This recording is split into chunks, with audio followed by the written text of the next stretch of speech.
My name is Diana Myers. I'm 28 years old, and 15 years ago, my own parents threw me out of the house when I was just 13.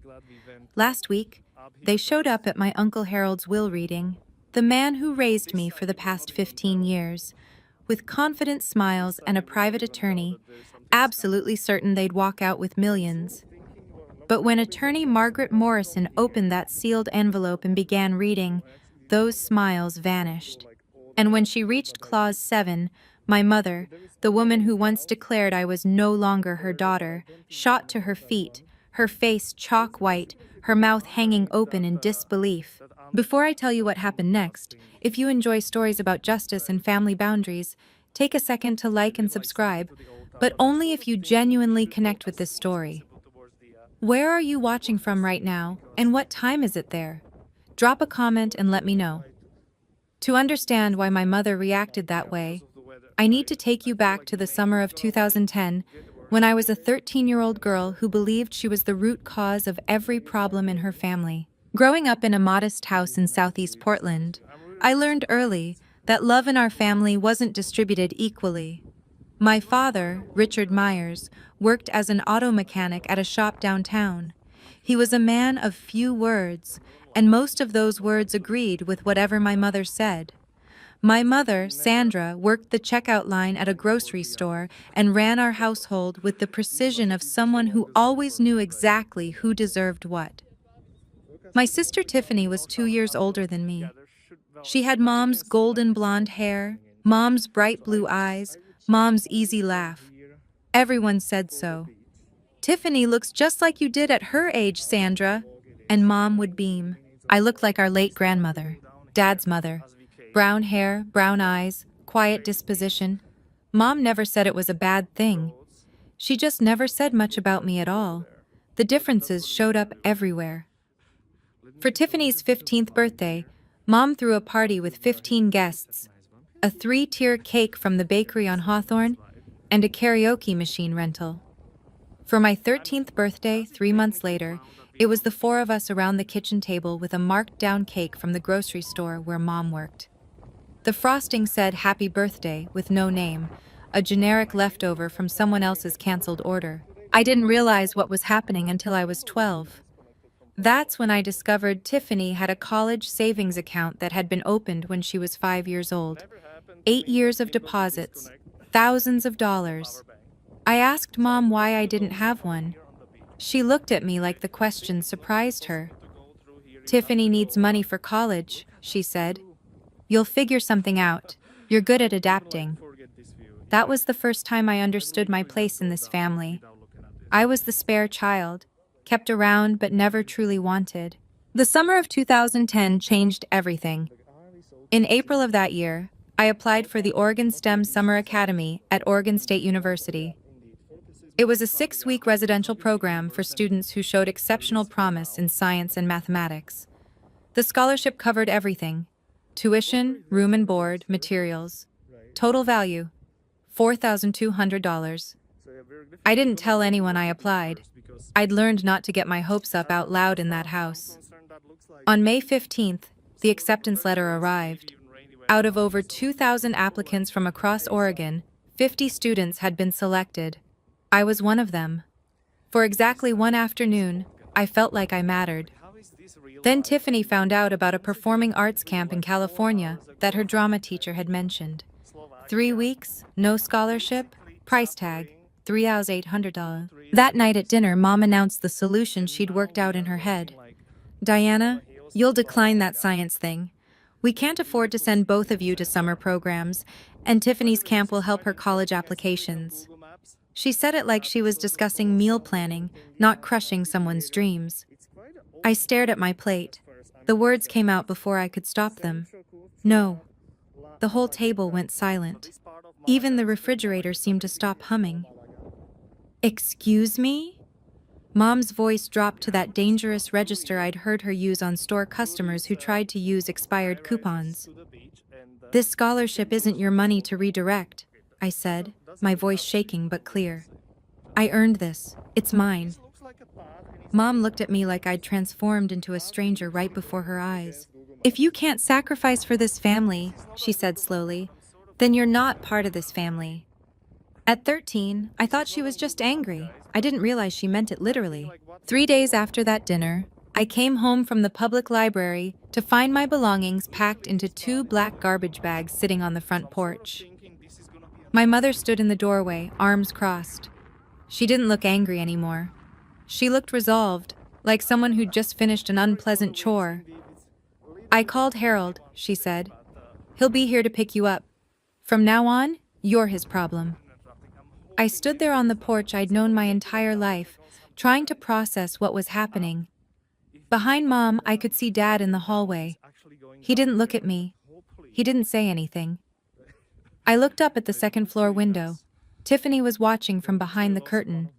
When our eyes met, she stepped back into the shadows of her room. She didn't come down. I waited on that porch from 6 in the evening until 10 at night. 4 hours. My mother went back inside after the first 5 minutes. The porch light never came on. Uncle Harold lived in Seattle, 3 hours away. He drove through the night to get to me. When his gray Honda pulled into the driveway, I was still sitting on those garbage bags, knees pulled to my chest. He got out without saying anything at first, just walked up, looked at me, and wrapped me in a hug so tight I couldn't breathe. "From now on," he said quietly, "you have a home." That night, as we drove north through the darkness toward Seattle, I didn't know that my mother had signed a document before Uncle Harold left. I didn't know what it meant. I was just a scared kid staring out the window, wondering what I'd done wrong. It would take 15 years for that document to resurface, and when it did, it would change everything. Uncle Harold's house in Seattle's Ballard neighborhood wasn't large, but it felt enormous compared to the cramped space I'd occupied in my family's home. For the first time in my life, I had a room that was entirely mine. More importantly, I had someone who believed in me. Uncle Harold had built Myers Property Holdings from scratch, a commercial real estate company he'd started with a single small office building he'd purchased after working double shifts for 6 years. By 2010, he owned 8 properties across the Seattle metro area. He never married, never had children. When I arrived on his doorstep with nothing but 2 garbage bags, he didn't just take me in. He invested in me. Over the next 4 years, I poured myself into school. I graduated from Ballard High in 2014 as class valedictorian, president of the math club, with a 4.0 unweighted GPA. The University of Washington offered me admission with a partial scholarship to their Foster School of Business.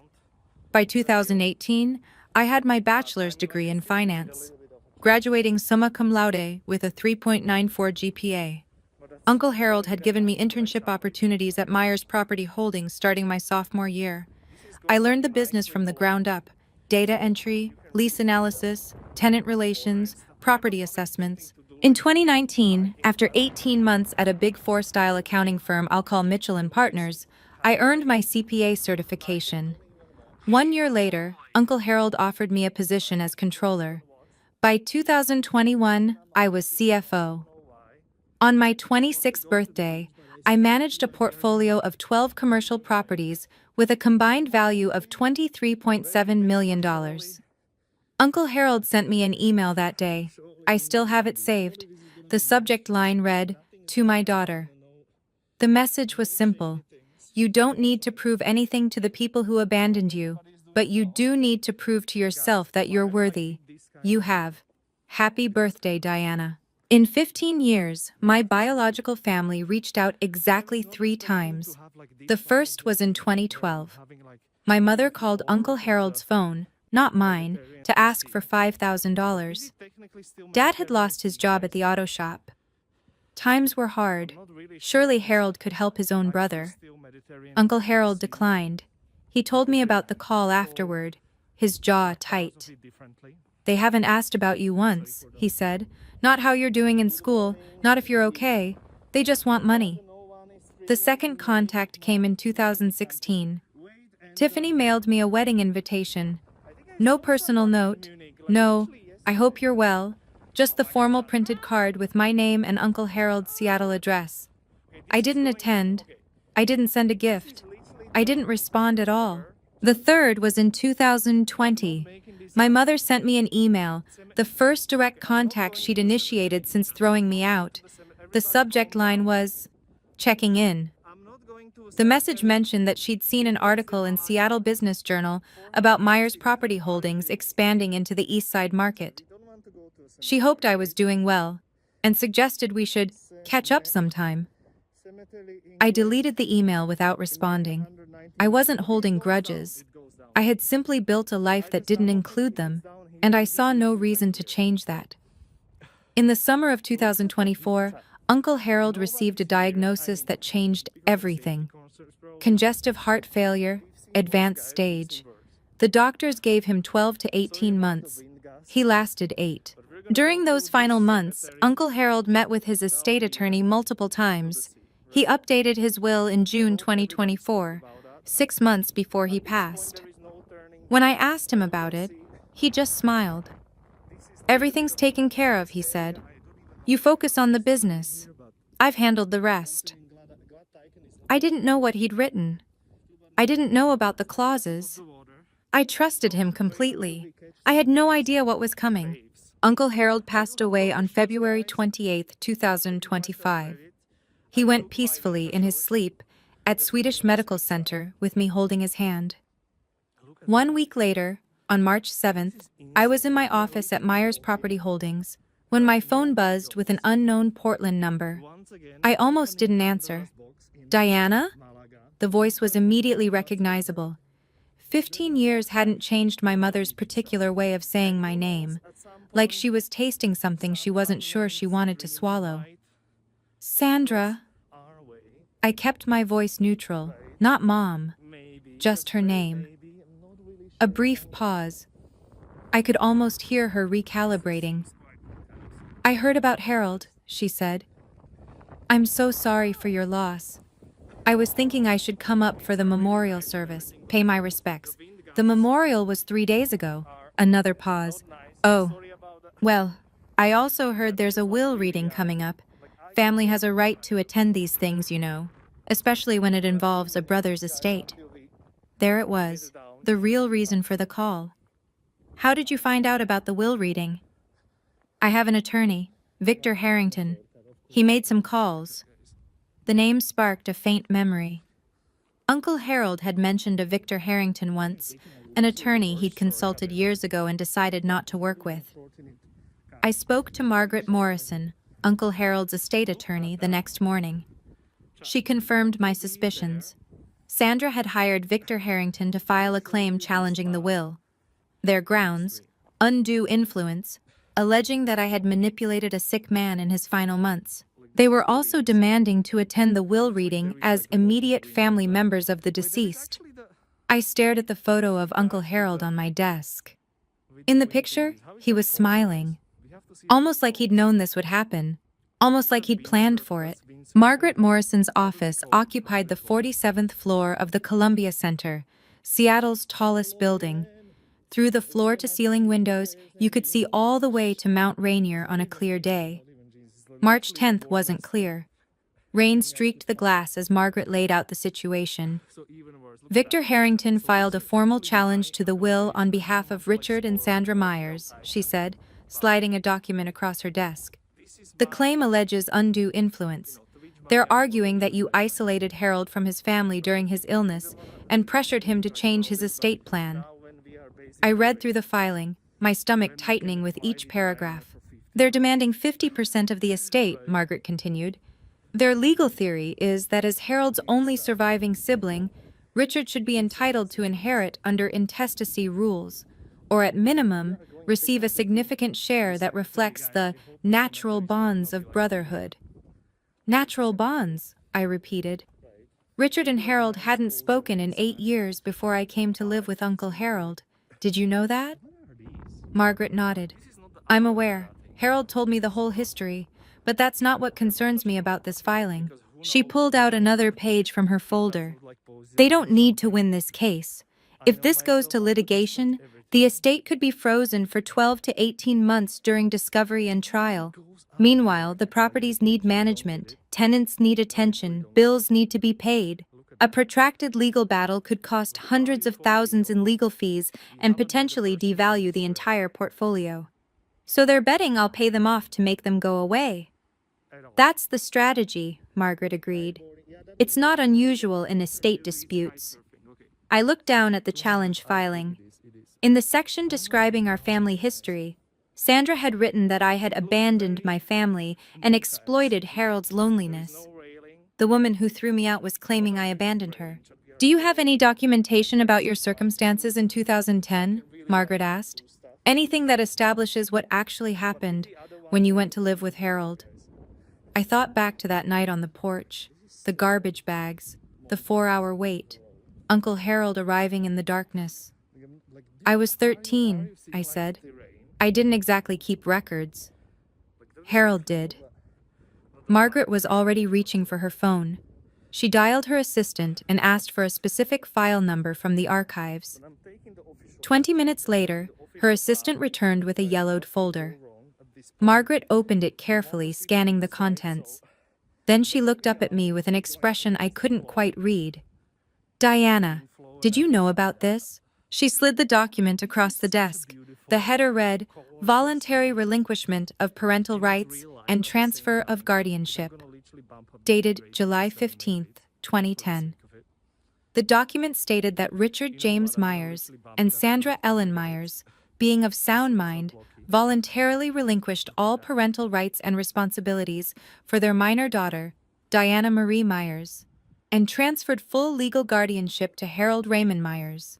At the bottom were 4 signatures: my mother's, my father's, Uncle Harold's, and a notary public from King County, Washington. File number 2010 GH 5847. They didn't just kick you out, Margaret said quietly. They legally gave you up. They signed away their parental rights. As far as the law is concerned, Sandra and Richard Myers stopped being your parents the moment they signed this document. My hands were trembling. I'd been 13 years old, sitting on a porch in the dark. I had no idea my mother had been signing papers inside the house. What does this mean for their claim? Margaret's expression shifted. It means Richard has no standing to claim inheritance through familial relationship. Legally, he's not your parent. He severed that connection himself, in writing, with witnesses 15 years ago. Margaret offered me 2 paths forward. Option 1, we negotiate, she said. I reach out to Harrington, explain that their legal position is weaker than they realize, and offer a settlement. $500,000 to $1 million in exchange for them withdrawing their challenge and signing a waiver of any future claims. It's faster, cleaner, and avoids any public spectacle. And option 2? We proceed with the will reading as scheduled. They've demanded to attend as family members. We let them. Then we present the evidence, the guardianship transfer document, the full history, everything Harold wanted disclosed in the event of a challenge. She paused. Harold anticipated this, Diana. He left specific instructions for how to handle exactly this scenario. He wanted the truth on the record. I went home that night and couldn't sleep. I sat in the living room of the house Uncle Harold had left me, staring at the family photos on the mantel. There were pictures of me at every stage: high school graduation, college commencement, the day I got my CPA license, my first day as CFO. In every photo, Uncle Harold was beaming beside me. There were no photos of Richard or Sandra, not one. I thought about Uncle Harold's words from that email years ago. You don't owe them anything, but you owe yourself the truth. At 7 the next morning, I called Margaret. I want the will reading to proceed, I said. No settlement, no buyout. If they want to be present for this, let them. But we're not hiding anything. Are you sure? Once this becomes public, they chose to make this public when they filed their challenge. I'm just respecting their choice. The will reading was scheduled for Friday, March 14, 2025, at 2:00 p.m.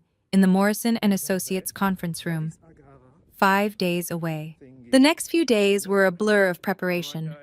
My best friend Elena Torres, we'd met when she joined Myers Property Holdings as HR director 3 years earlier, helped me organize the documentation. She was the only person besides Margaret who knew the full story of my childhood. 47 emails, Elena said, looking up from her laptop in my office on Wednesday evening. 47 emails from Harold to you over 10 years, documenting his relationship with you and his reasons for estranging himself from Richard. The emails painted a clear picture. In 2002, Richard had borrowed $80,000 from Harold with a promise to repay it within 5 years. 23 years later, not a single dollar had been returned.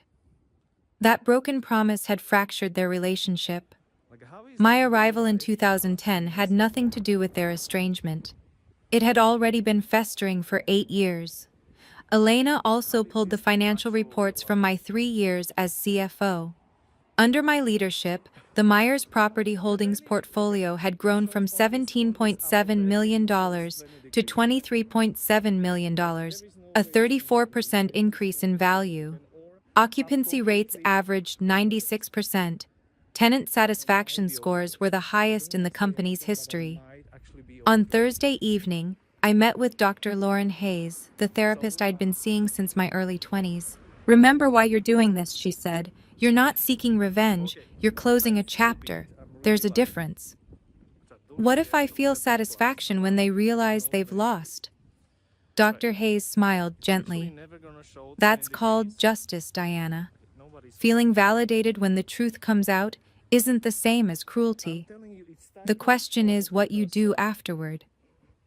I drove home that night through Seattle's rain-slicked streets, thinking about her words.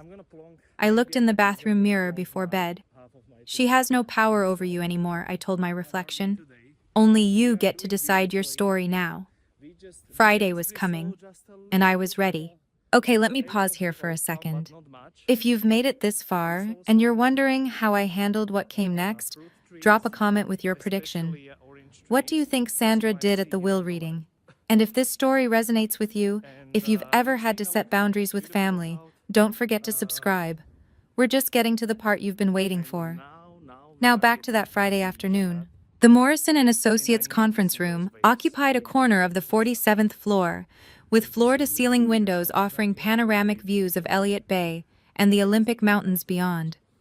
On a clear day, it would have been breathtaking. On March 14th, 2025, the sky was overcast, the water a steel gray that matched my mood. I arrived 15 minutes early at 1:45 p.m. I wore a navy blue tailored suit. Professional, understated. My hair was pulled back in a simple bun. I'd learned from Uncle Harold that the most powerful people in the room never needed to announce themselves. The conference room could seat 20 at the main table, with additional chairs arranged along the walls. When I entered, 14 people were already present. Margaret Morrison sat at the head of the table with 2 junior associates. Thomas Graham, the senior auditor from Mitchell and Partners, who had handled Uncle Harold's accounts for a decade, occupied a seat near the window. Representatives from 3 charitable organizations filled several chairs: Seattle Children's Hospital, Habitat for Humanity Northwest, and the Olympic National Park Foundation. Uncle Harold had been a significant donor to all 3 for over 20 years.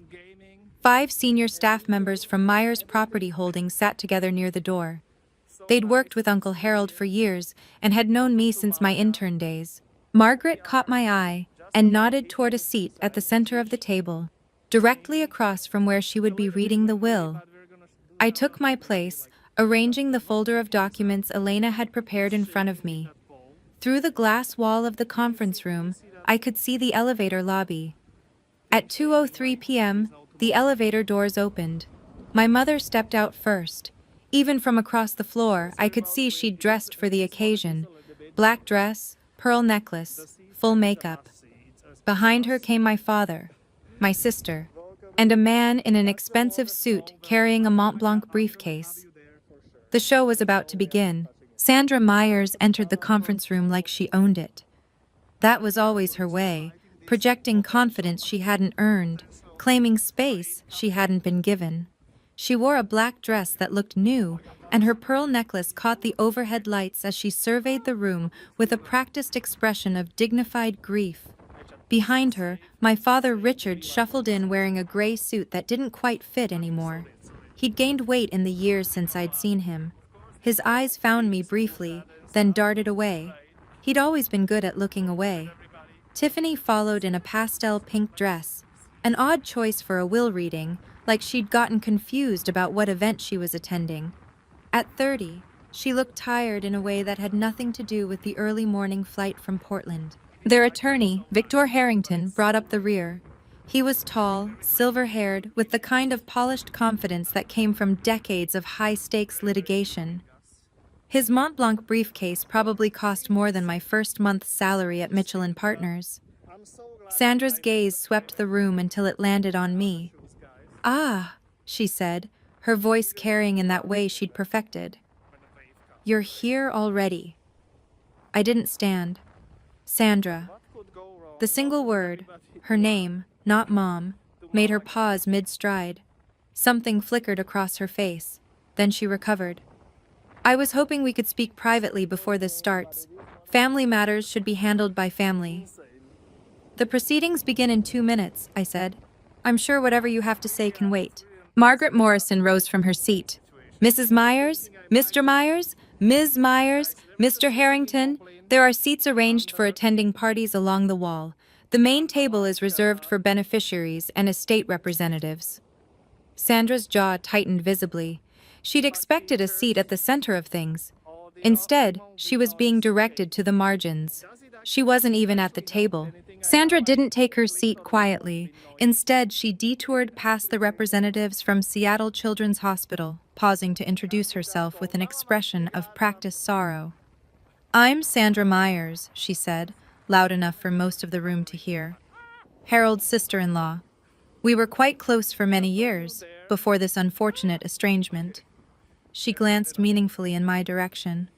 The hospital representative, a woman in her 50s named Dr. Patricia Wells, nodded politely but said nothing. Sandra continued, undeterred. "It's so tragic how some people come into a family and create division. Harold was such a generous man, so trusting, perhaps too trusting." I kept my eyes on my folder. I didn't respond. I'd learned long ago that Sandra fed on reactions.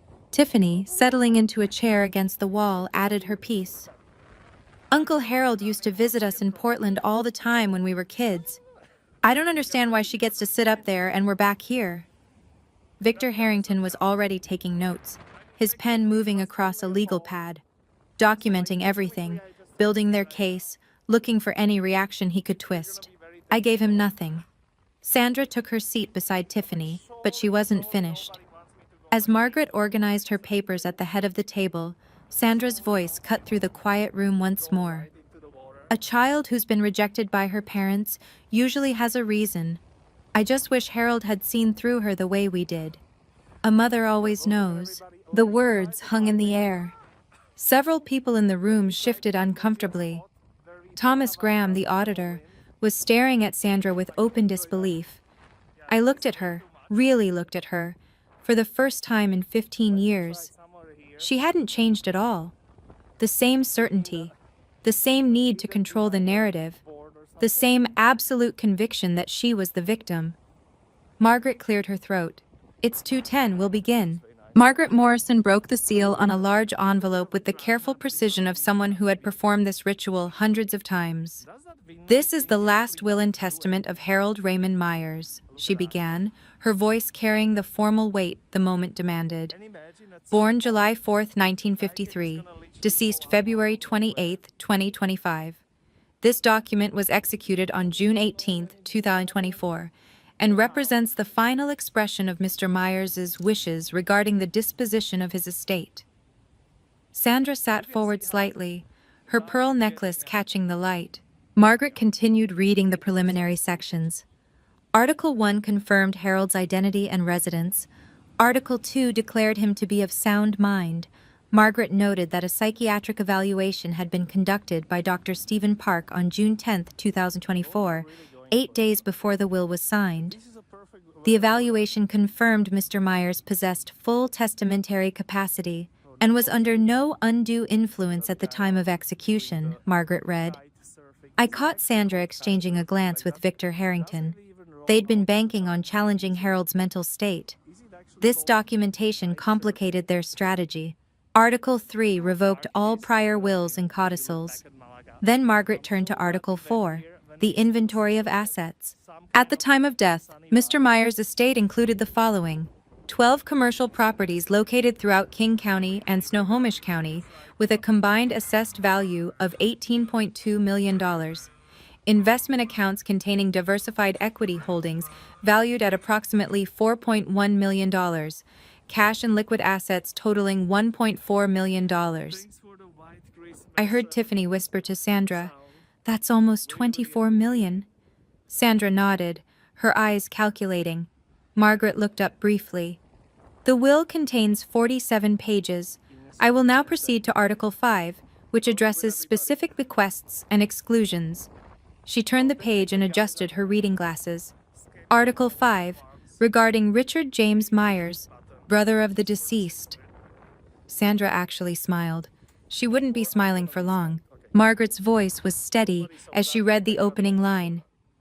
I make no provision in this will for my brother, Richard James Myers, for the following reasons, which I wish to be read aloud and entered into the record. Sandra's smile flickered. Margaret continued reading Harold's words. First, in March of 2002, Richard borrowed $80,000 from me with a written promise to repay the full amount within 5 years. 23 years have passed. Not $1 has been returned. I have retained the original promissory note as documentation. Richard's face went pale. He hadn't expected this. Second, on July 15, 2010, Richard and his wife Sandra voluntarily executed a legal document relinquishing all parental rights to their daughter Diana Marie Myers, transferring full guardianship to me. This document was properly witnessed and notarized. Sandra shot to her feet. What does that have to do with anything? Margaret paused, looked at Sandra over her glasses, and continued reading without acknowledging the outburst. The significance of this document is as follows. By legally terminating their parental relationship with Diana, Richard and Sandra severed any claim they might have had to inherit from me through her. Diana is my legal heir. Richard is not her legal father. Therefore, Richard has no familial relationship with my designated heir, and no standing to challenge this will on grounds of family connection. Richard stood now, too. This is ridiculous! I'm Harold's brother, his blood brother! Victor Harrington grabbed Richard's arm, pulling him back down. But even the attorney's face had gone gray. Margaret reached into her file and produced a document. For the record, the original voluntary relinquishment of parental rights is on file with King County Family Court, file number 2010 GH 5847. I have a certified copy here, which any party may examine. She laid the document on the table. Sandra stared at it like it was a live grenade. Sandra didn't sit back down. Her composure, that careful mask she'd worn into the room, cracked visibly. Her voice rose, sharp and desperate. This is insane! That paper doesn't mean anything. We're still her family. Margaret's voice remained level. Mrs. Myers, I must ask you to take your seat. Disrupting the reading of a will is a matter the court takes seriously. Sandra ignored her. She pointed directly at me. She did this. She manipulated Harold against his own family. She poisoned him against us. Dr. Patricia Wells from Seattle Children's Hospital looked uncomfortable. The charity representatives hadn't signed up for a family meltdown. Tiffany tugged at Sandra's sleeve. Mom, sit down. People are watching. I don't care who's watching, Sandra's voice cracked. I want to know how this happened. Harold loved Richard. They were brothers. Finally, I spoke. My voice came out calm, steady, the way Uncle Harold had taught me to speak in difficult negotiations. Never raise your voice. Make them strain to hear you. Sandra, you made a choice 15 years ago. You put my belongings in garbage bags and left me on a porch in the dark. Then you went inside and signed a document giving me away. I was 13 years old.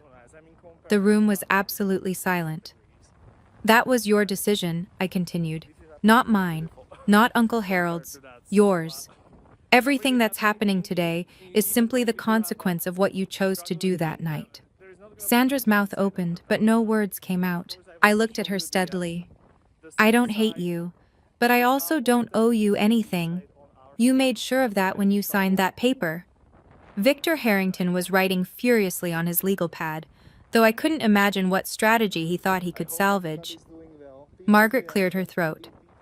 If we may continue, I haven't yet read Clause 7.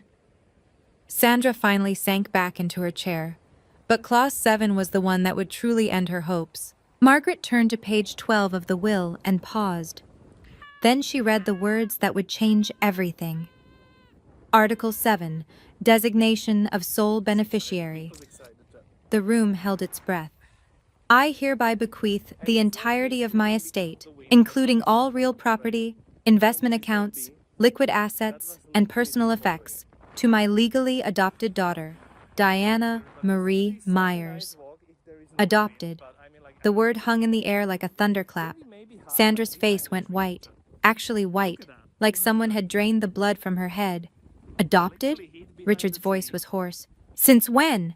Margaret answered with the same calm precision she'd used throughout. Mr. Harold Myers formally adopted Diana Marie Myers on September 12, 2012, when she was 15 years old. The adoption was finalized in King County Family Court, file number 2012 AD 3291. As Mr. and Mrs. Richard Myers had already legally relinquished their parental rights in 2010, no additional consent was required. Tiffany stared at me. So you're not related to us anymore? I met her eyes. Not legally. Not since Mom and Dad signed me away. Margaret continued reading. Diana is not merely a beneficiary. She is my daughter in every way that matters, legally, practically, and emotionally. She has worked alongside me for years, proven her competence and integrity, and I trust her completely to continue the work I began. There is no one more deserving of this inheritance, and no one I love more. My vision blurred. I blinked back tears. Uncle Harold had never told me about the full language of this clause. He'd kept it a secret, waiting for this moment, knowing it might come. Sandra was shaking her head slowly, like someone trying to wake from a nightmare. This can't be legal, she whispered. Victor, tell them this can't be legal. Victor Harrington didn't answer. He was staring at his legal pad, pen motionless. He knew the case was over. Margaret reached into her folder and withdrew a sealed envelope, smaller than the others. There's one more item, she said. Mr. Myers left a personal letter for Diana, with instructions that I offer to read a portion aloud during this proceeding, if Diana consents. I nodded, not trusting my voice. Margaret opened the envelope carefully and unfolded a single handwritten page. Uncle Harold's familiar script filled the paper, the same handwriting I'd seen on birthday cards and emails and notes left on my desk over 15 years. Margaret began to read. Diana, if this letter is being read aloud, it means things happened exactly as I expected. Your biological family showed up looking for money they never earned from a man they never cared about. I'm sorry you have to go through this, but I also know you're strong enough to handle it. A soft sound escaped Sandra's throat, almost a whimper. You came to me as a wounded child, thrown away by people who should have protected you. But you didn't let that define you. You transformed your pain into determination, your loneliness into independence, your rejection into resilience. I have never been more proud of anyone in my entire life. Margaret's voice softened slightly as she continued. I didn't save you, Diana. You saved yourself. I just gave you a place to do it. Everything you've achieved, your education, your career, your character, you earned through your own effort. I'm leaving you my estate not because you need it, but because you deserve it. And because I know you'll use it to help others the way I tried to help you. Tears were streaming down my face now. I didn't try to stop them. Don't let them make you feel guilty for surviving them. Don't let them back in unless you choose to. You owe them nothing. You owe yourself everything. I love you, Diana.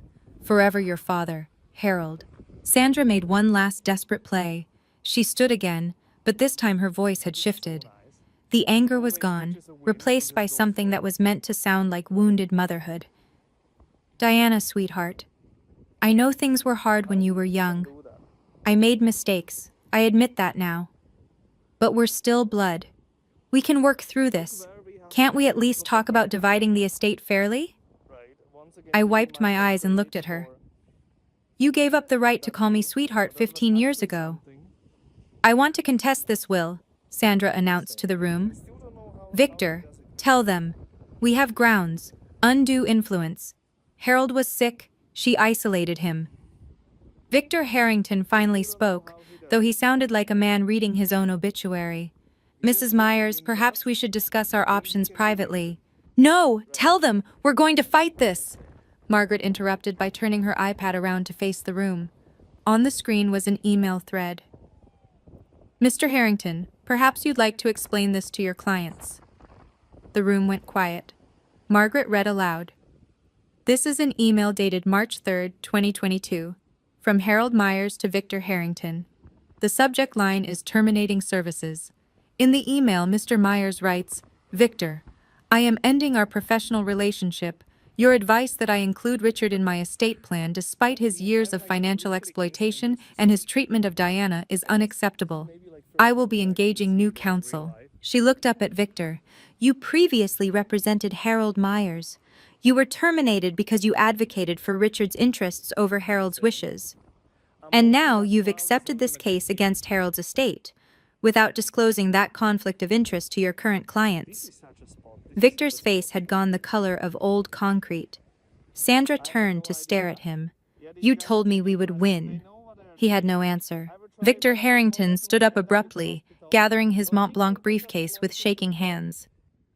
I need to review these documents, he said, his voice stripped of its earlier polish. We should discuss our options privately, Mrs. Myers. Discuss what? Sandra's voice was rising again. You're leaving? Right now? In the middle of this? Victor didn't answer. He was already moving toward the door, walking with the stiff gait of a man who knew his career might be imploding. Victor! Sandra called after him. Victor! The conference room door closed behind him with a soft click. Sandra stood frozen, abandoned by her own attorney in front of everyone she'd hoped to impress. Richard hadn't said a word in minutes. He sat slumped in his chair, staring at the floor. He'd spent his whole life following Sandra's lead, and now she had led them both off a cliff. Tiffany was crying quietly. I couldn't tell if she was upset about the money or about the public humiliation. Sandra turned back to me one more time. The mask was completely gone now. Underneath it was just desperation, and beneath that, something that might have been the first stirrings of real regret. Diana, her voice broke. We can still, we're still a family, aren't we? Blood is blood. You could still... I stood up from the table. Sandra, you stopped being my family on July 15th, 2010. You signed the document yourself. I didn't make that choice, you did. I gathered my folder and looked at her steadily. I don't hate you. I actually feel sorry for you, but you have no claim on me. Not legally, not emotionally, not in any way that matters. I turned to Margaret. Can we continue with the remaining articles? Margaret nodded. Sandra sat down heavily. She didn't speak again for the rest of the reading. Margaret turned to the next section with practiced calm. Article 9, Charitable Bequests. The representatives from the 3 charitable organizations straightened in their seats. I direct that the following gifts be made from my estate. $500,000 to Seattle Children's Hospital, to be used for the establishment of a scholarship fund for children from disadvantaged backgrounds. $300,000 to Habitat for Humanity Northwest, for the construction of affordable housing in the greater Seattle area. $200,000 to the Olympic National Park Foundation, for wilderness preservation and environmental education programs. Dr. Patricia Wells from Seattle Children's Hospital nodded solemnly. Harold was one of our most consistent donors for over 2 decades. This gift will help hundreds of families. The representative from Habitat for Humanity added, We've built 6 homes with Harold's previous donations. This will fund at least 4 more. Margaret continued. I also request that my daughter Diana continue the charitable giving programs I established during my lifetime, at her discretion. I trust her judgment completely. I found my voice. I will. I'll honor everything Uncle Harold built. A thought occurred to me as I looked at the 3 charity representatives sitting in this room. They weren't here because the law required it. They were here because Uncle Harold had asked them to come. He'd wanted witnesses, neutral parties who could testify to exactly what had happened here today if Sandra and Richard tried to pursue their case further. Uncle Harold had anticipated every move. Dr. Wells caught my eye and offered a small, kind smile. Harold used to talk about you constantly. Every board meeting, every donor event. Diana did this. Diana achieved that. He was so proud of you. I blinked back fresh tears. Even in death, Uncle Harold had surrounded me with people who believed in me. When Margaret finished reading the final articles of the will, she turned to me. Diana, as sole beneficiary and executor, would you like to say a few words? I hadn't planned to speak, but 47 pairs of eyes were watching me, and I realized there were things that needed to be said, not for Sandra's benefit, but for my own. I rose from my seat. Most of you knew Uncle Harold far longer than I did. He took me in when I was 13 years old and had nothing. He gave me a home, an education, and most importantly, a family that chose to love me. I looked around the room, at the Myers Property Holdings employees who had watched me grow from an intern into a CFO, at the charity representatives who had witnessed Uncle Harold's generosity for decades. With this inheritance, I intend to continue everything Harold built. The properties will be managed with the same integrity he established. The charitable commitments will be maintained, and I'll be establishing a new scholarship fund, the Myers STEM Scholarship, for children from difficult family situations who need someone to believe in them. My eyes found Sandra, still sitting rigid in her chair. As for my biological relatives, I hold no grudge. I've made peace with what happened. But peace doesn't mean pretending it didn't happen, and it doesn't mean opening doors that I've worked hard to close. I took a breath. Harold taught me that family is about choice. The people who show up for you when everything falls apart, those are your family. By that definition, the people in this room who knew Harold, who worked with him, who respected him, you're more my family than the people who share my DNA. I sat back down. The room was silent for a long moment. Then Thomas Graham, the auditor, began to clap. Others followed. Sandra didn't move. Margaret formally concluded the reading at 3:47 p.m.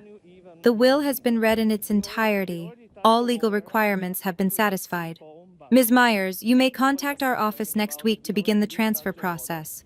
The estate should be fully settled within 14 business days. People began to rise, conversations murmuring to life around the room. Sandra stood slowly, like a woman who had aged 10 years in 2 hours. Richard was already shuffling toward the door, not looking at anyone. Tiffany gathered her purse and followed her father without a word. Sandra lingered. She turned back to look at me one final time. Her makeup had smeared slightly around her eyes. The confident woman who had entered this room expecting millions now looked diminished, smaller somehow. She opened her mouth as if to say something. I saw her lips form what might have been the beginning of "I'm sorry." But then she closed her mouth, turned away, and walked out. I watched her go. This woman who had thrown me away like damaged goods, who had signed papers to make it legal, who had shown up 15 years later, expecting to profit from her cruelty. I felt a brief flicker of something, not satisfaction exactly, not vindication, something more complicated, the strange emptiness that comes when a chapter finally closes. Dr. Wells from Seattle Children's Hospital approached me as the room cleared. "Harold talked about you every time we met," she said, shaking my hand. "He told me once that taking you in was the best decision he ever made. I can see why." She pressed a business card into my palm. "When you're ready to discuss that scholarship fund, please call me directly."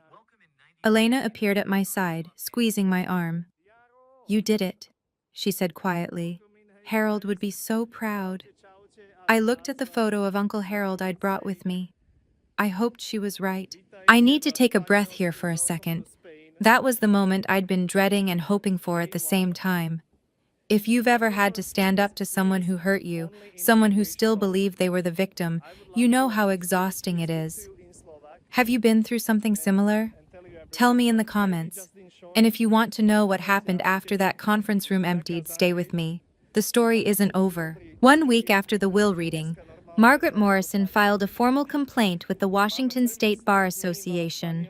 The subject, Victor Harrington's ethical violations. I didn't ask her to do it. She did it because it was her professional obligation. When an attorney witnesses another attorney violating the rules of professional conduct, reporting is required. The complaint outlined 3 violations. First, conflict of interest. Harrington had previously represented Harold Myers and gained confidential information about his estate planning. Second, failure to disclose. Harrington never told Sandra or Richard about his prior relationship with Harold. Third, misrepresentation. Harrington had led his clients to believe they had a strong case when he knew, or should have known, that their legal position was fundamentally compromised. Margaret kept me updated throughout the process. 2 months after the filing, in late May 2025, the Bar Association issued its ruling. Victor Harrington was suspended from practicing law for 6 months. He was also fined $15,000 and required to complete additional ethics training. Within weeks of the suspension, 3 of Harrington's largest clients quietly transferred their business elsewhere. I heard through legal community gossip that his firm's revenue dropped by roughly $200,000 that year. Elena asked me once if I felt satisfied by Harrington's downfall. I didn't do anything to him, I told her. He did this to himself. I just happened to be there when the consequences caught up. That was the truth. I hadn't sought revenge against Victor Harrington. I hadn't filed the complaint. I hadn't lobbied for his suspension.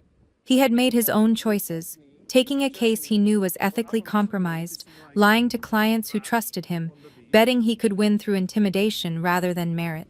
His career suffered because of what he chose to do. Some people build their own prisons without any help. 3 weeks after the will reading, an email appeared in my inbox from Sandra Myers, 1969, gmail.com. Subject, please read. The message was longer than I expected. Sandra had never been one for written communication. She preferred phone calls where she could control the tone, interrupt, redirect. Diana, I know you probably won't read this, but I need to say some things. I've been thinking about what happened at the will reading. I was angry, and I said things I shouldn't have, but I want you to know that I understand now that I made mistakes when you were young. I was overwhelmed. Your father and I were struggling financially. Things got away from us.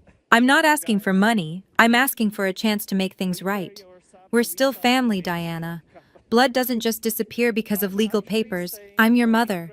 Nothing can change that. Can we talk? I think if we just sat down together, we could work through this. I love you. I always have.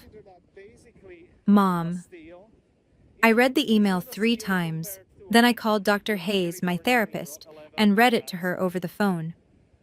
What do you notice about the email? She asked. I thought about it. She acknowledges mistakes but doesn't name what they were. She blames circumstances, financial struggles, being overwhelmed. She says she's not asking for money, but then pivots to working through this.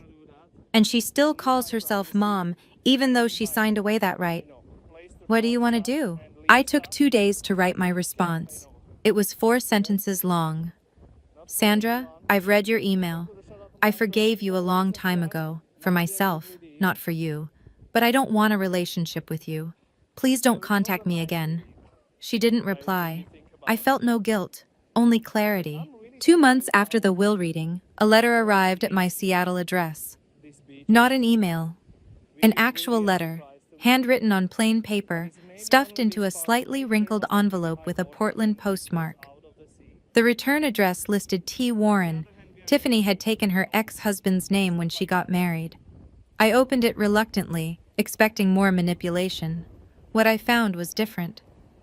Diana, I'm not writing this to ask for anything. I don't want money. I don't want forgiveness. I just need to say something I should have said 15 years ago. The night Mom and Dad kicked you out, I was watching from my bedroom window. I saw you sitting on the porch with those garbage bags. I watched for 4 hours. I saw you alone in the dark waiting and I never came down. I could have. I was 15. I could have brought you water or sat with you or at least told you I was sorry. Instead, I just watched from the window like a coward. That's haunted me ever since. Every time Mom would talk about you, always blaming you, always making herself the victim, I would think about that window, about what I didn't do. I'm not asking you to forgive me. I'm not asking for a relationship. I just wanted you to know that I know what I did was wrong. I failed you when you needed family most. You deserved better from your older sister. If you never want to hear from me again, I understand. But I couldn't let another year pass without telling you the truth. Tiffany. I read the letter 4 times. It was the first honest thing anyone in my biological family had ever said to me. I didn't write back immediately. I needed time to figure out what, if anything, I wanted to do with this unexpected opening. But for the first time in 15 years, I felt something other than distance when I thought about my sister. 4 months after the will reading, I finally wrote back to Tiffany. Dr. Hayes had helped me think through what I actually wanted, not what I felt obligated to do, not what would look generous or forgiving, what I genuinely wanted for myself. The answer surprised me. I didn't want to shut Tiffany out completely. Her letter had been the first honest acknowledgement of what happened that night. No excuses, no deflection, no requests for money, just accountability. But I also wasn't ready to trust her. 15 years of distance doesn't disappear because of one letter. So I wrote back with conditions. Tiffany, I've read your letter many times. I appreciate that you acknowledged what happened without making excuses. That took courage. I'm not ready for a full relationship, but I'm open to cautious contact under these conditions. First, no contact through Mom or Dad. I've ended communication with them permanently, and I need that boundary respected. Second, no discussions about money, inheritance, or anything related to Uncle Harold's estate. Ever. Third, I reserve the right to end any conversation without explanation.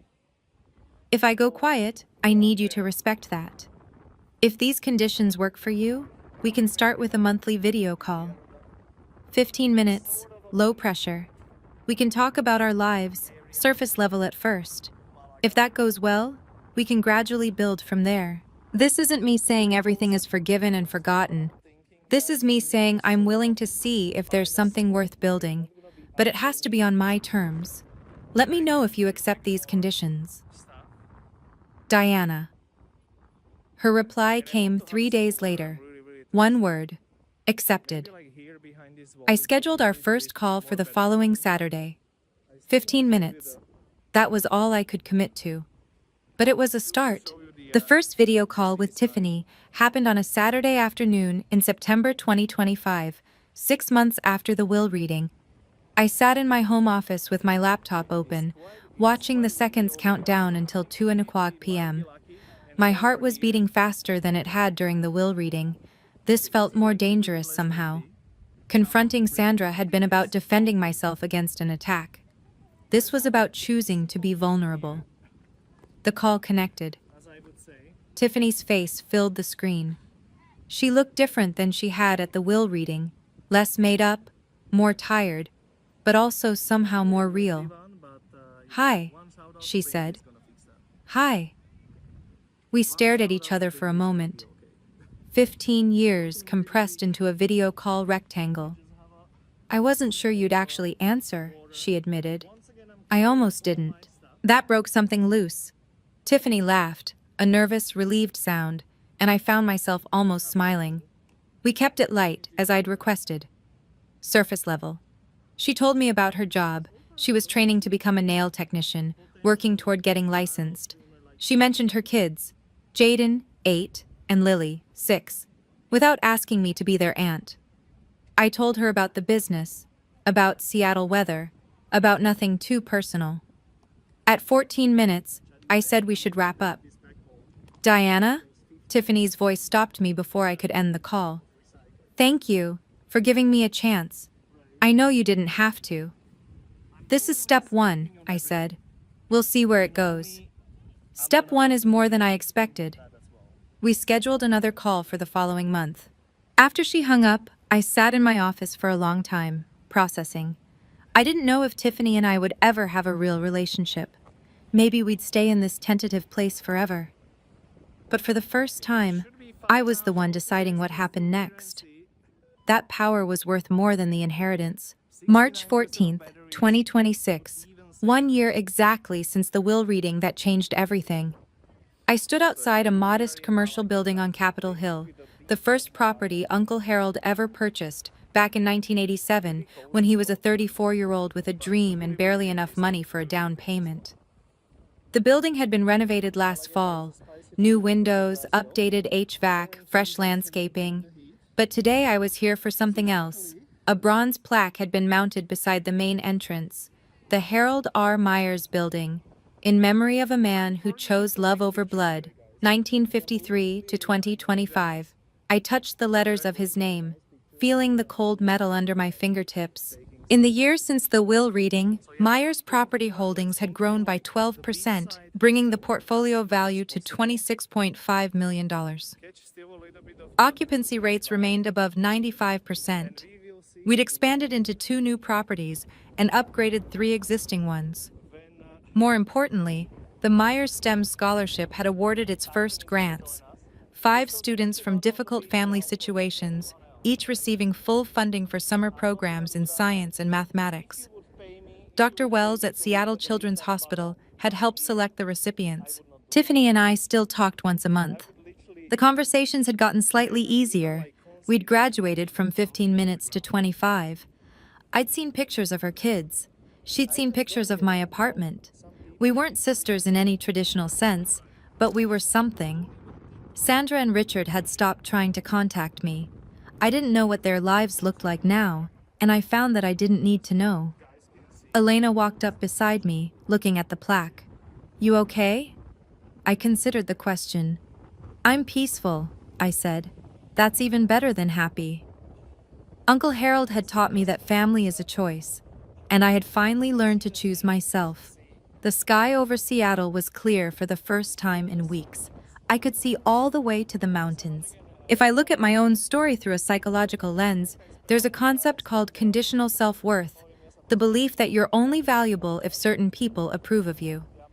I spent the first 13 years of my life trapped in that belief. My mother's indifference felt like proof that I didn't matter. What actually saved me wasn't Uncle Harold's money, it was his unconditional acceptance. He saw me for who I was, not who I should have been.